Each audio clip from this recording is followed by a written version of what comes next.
Hey guys, I'm back at the Chicago Restore. I don't come here very often. We have a lot of other collectors in the area and they get here more often, and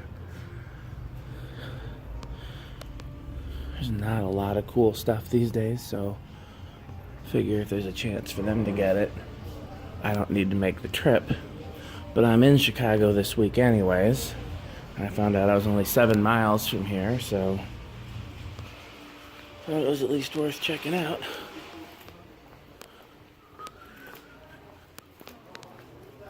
There's the Chris section. Excuse me.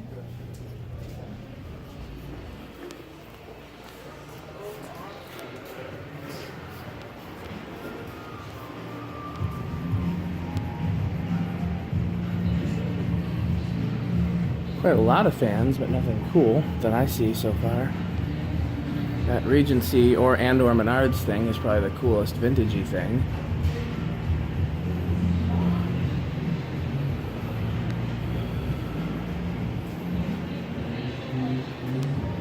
Well, I will keep looking. Thank you for watching.